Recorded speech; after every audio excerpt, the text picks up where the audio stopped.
Ils sont animés par l'amour de ce métier, mais parfois ils y sont contraints par le manque de soutien. Ces cordonniers locaux veulent préserver la fabrication de chaussures locales, beaucoup menacées aujourd'hui. Ainsi, ces hommes continuent à fabriquer les chaussures locales malgré les difficultés qu'ils rencontrent.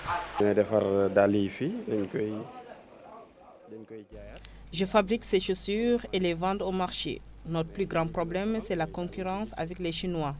Souvent, ils copient nos motifs et reviennent les revendre ici avec un bas prix. Eux, ils ont des machines très sophistiquées que nous n'avons pas. Nous travaillons à la main et on emploie des jeunes pour nous aider et on les forme aussi. Malgré cela, leurs chaussures est plus sur le marché. Celui-ci déplore les difficultés et la précarité de leurs conditions de travail. J'exerce ce métier depuis 12 ans. J'ai formé beaucoup de jeunes qui aujourd'hui se débrouillent tout seuls. Pour ce travail, des fois, on ne se plaint pas, mais actuellement, rien ne marche. Même si ces chaussures locales font encore des amateurs, la concurrence sur le marché est très forte et inquiétante. Ils fabriquent des chaussures plus modernes que nous. Ce n'est pas qu'ils ont des talents aussi que nous, mais parce que ils ont plus de moyens que nous. Parce que les chaussures qui travaillent, il ne faut pas les talents, c'est les usines qui le font. C'est voilà le problème. Mais nous avons des talents.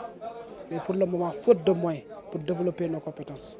Contraint à soutenir sa famille financièrement, ce jeune s'est lancé dans ce métier. Je travaille ici depuis des années, ça fait longtemps. Ça fait maintenant 6 ans que je travaille dans ce métier. Et comme vous voyez, dans ces derniers temps, le métier est tellement dur. Parce que, comme il a dit, avant, quand tu travailles, tu vas trouver beaucoup de bénéfices. Et avant encore, le matériel était moins cher. Mais maintenant, tout est difficile. C'est devenu plus cher et les prix encore de chaque jour, ils diminuent. Parce que les gens là ici, chacun il vient, il achète son matériel. Quand il fait des choses, quand il fabrique des chaussures, il peut vendre à n'importe quel prix qu'il veut. Fabriquées avec beaucoup de talent, à des motifs et pointures différents, ces chaussures risquent de disparaître pour laisser la place aux chaussures importées.